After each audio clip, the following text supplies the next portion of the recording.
Donald Trump just gave a press conference in Manhattan following oral arguments before the Second Circuit Court of Appeals in the E. Jean Carroll case, where a jury found Donald Trump liable for sexual assault and defamation. Here, Donald Trump suggests that the photo of him and E. Jean Carroll taken together is actually AI generated. Then Donald Trump proceeds to defame her and his other sexual assault victims for approximately 45 minutes to an hour. I'm going to show you some of the lowlights here, but let me show you this first clip. Let's play it. I never met the woman other than this picture, which could have been AI generated. I don't know. Showed up out of nowhere, but it's fine. Nice picture with her husband, and lots of other people are online. It's a celebrity line. But never met her, never touched her, never had anything to do with her. The other thing is I was very famous then. If I would have walked into Bergdorf Goodman, the department store that she said, everybody would have said, oh, there's Trump. And it would have been, at that time, on page 6. Page 6 was the equivalent of today's internet. Then Donald Trump says that he is extremely disappointed in his legal team, who did not do well during oral argument before the Second Circuit Court of Appeals. Play this clip. And I feel sad that I have to come up here and explain it. I have all this legal talent, but legal talent cannot overcome rigged judges. They can't overcome a 4% Republican area. And I'm disappointed in my legal talent, I'll be honest with you. They're good. They're good people. They're talented people.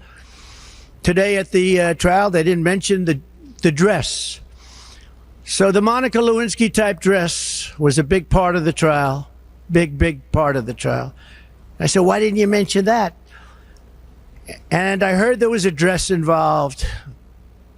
And I wasn't frightened at all because I did nothing with her.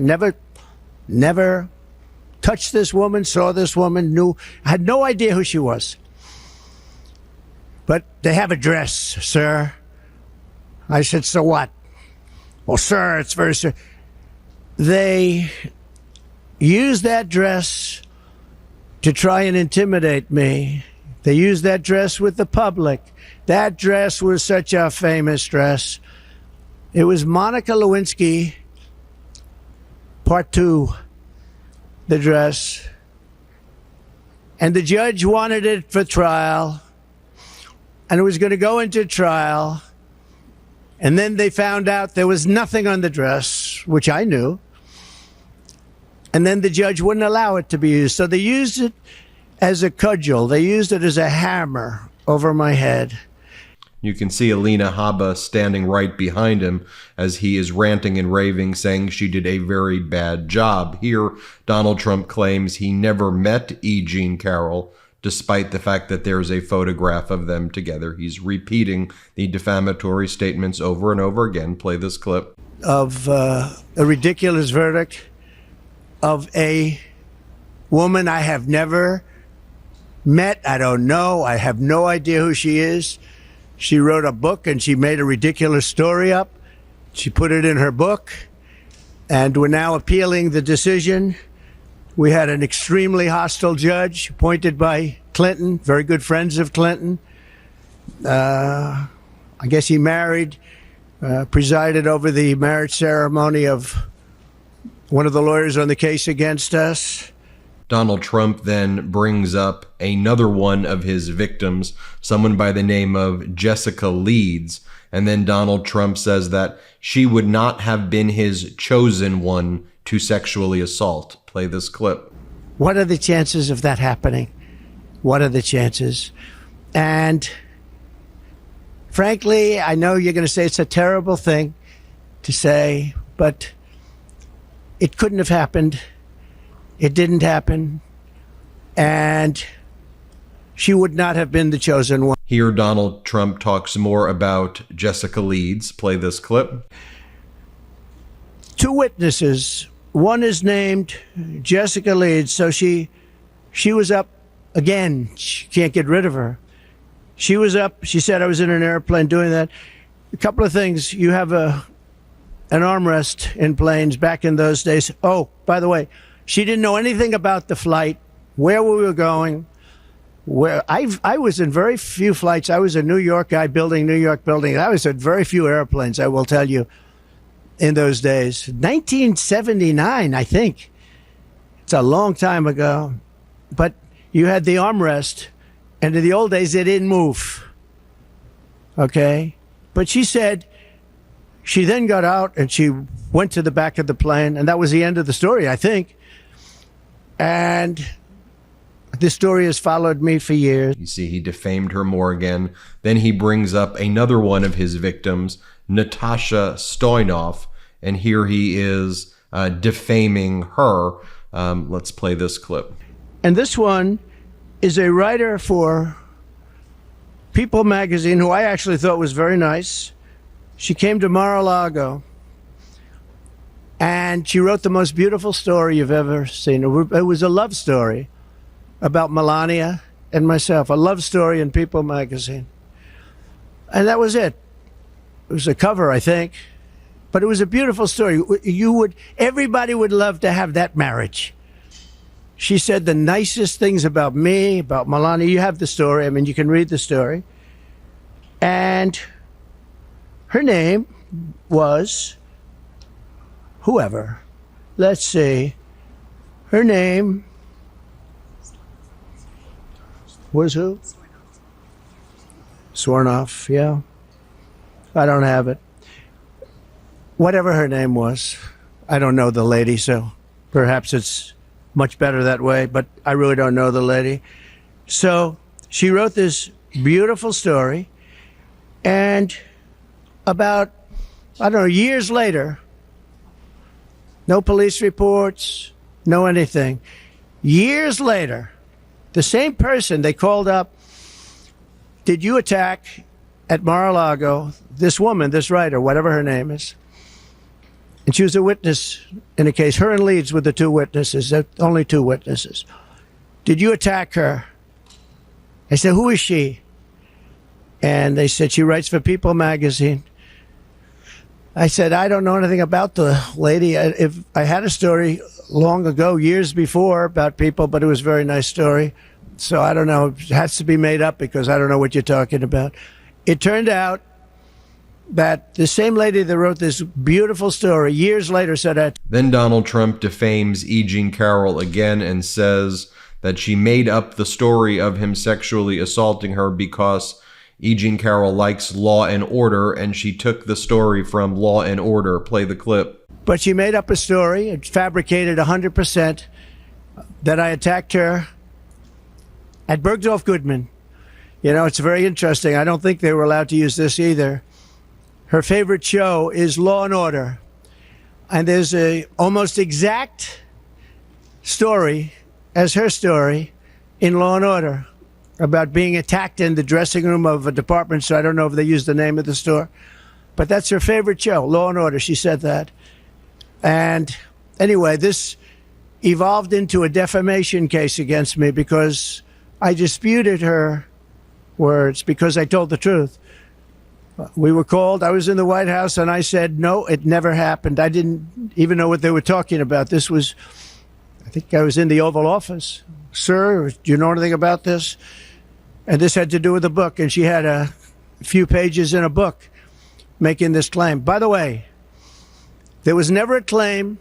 There was never a police report. There was never anything mentioned. There was never publicity 30 or 40 years ago, whenever it took place. Nobody knows. She doesn't know when it took place. When did it take place? She has no idea. She thinks it was in the 1990s.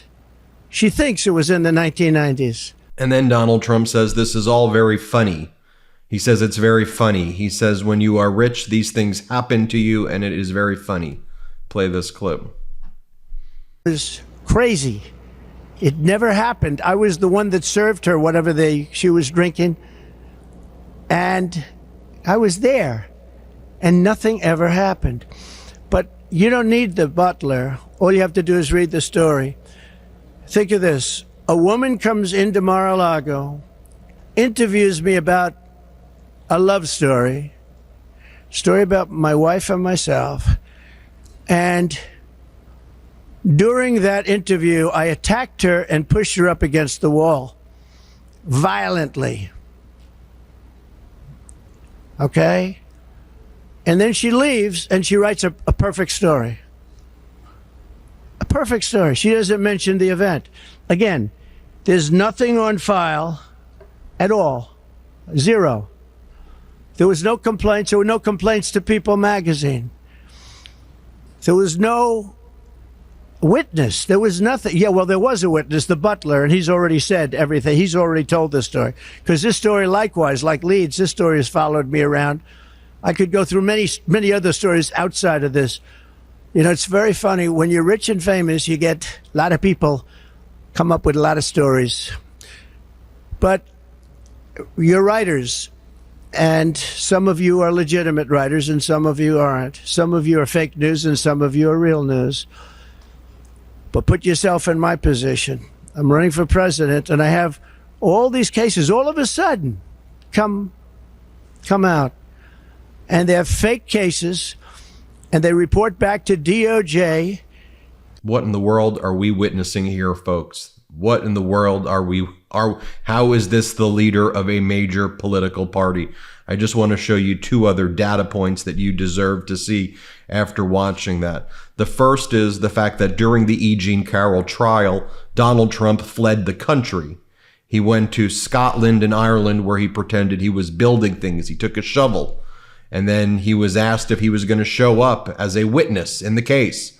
He said he would. He said he was going to confront E. Jean Carroll, and he was going to return after he fled to Scotland and Ireland, so he would not be in the United States of America when the civil trial was taking place. Donald Trump never showed up, and his lawyer said he did not intend to show up and testify. But here's Donald Trump claiming he was going to confront E. Jean Carroll. Play the clip. I have to leave Ireland, and I have to leave Scotland, where I have great properties. I have to leave early. I don't have to, but I choose to. Will you attend the trial, Mr. President? I'll probably attend, and I think it's a disgrace. It's a disgrace that it's allowed to happen. It's called false accusations against a rich guy, or in my case, against a famous, rich, and political person that's leading the polls by 40 points. And I have to go back for a woman that made a false accusation about me, and I have a judge who's extremely hostile. And I'm going to go back and I'm going to confront this one. This woman is a disgrace, and it shouldn't be allowed to happen in our country. And just so you can see the deposition transcript that Donald Trump gave in this case, here's what he said during his deposition in the E. Jean Carroll case, where not one but two juries found him liable. The first jury was the case involving the sexual assault and defamation. The second case just involved defamation. He's found liable. Play the clip. And you say, and again, this has become very famous in this video, I just start kissing them. It's like a magnet, just kiss. I don't even wait. And when you're a star, they let you do it. You can do anything. Grab them by the pussy. You can do anything. That's what you said, correct? Well, historically, that's true with stars. It's true with stars that they can grab women by the pussy? Well, that's what it's. If you look over the last million years, I guess that's been largely true. Not always, but largely true. Unfortunately or fortunately. And you consider yourself to be a star? I think you can say that, yeah. And thanks for watching. I don't even know what to say. I really don't. I don't even know what to say about that. It is beyond pathetic that this is what the Republican Party is right now. The MAGA Republic. I know the classic Republicans aren't like this, but this is just disgusting. Hit subscribe. Real quick, Meta just changed their algorithm to suppress political content. Please follow our Instagram @MeidasTouch right now as we head towards 400,000 followers so you don't miss a beat.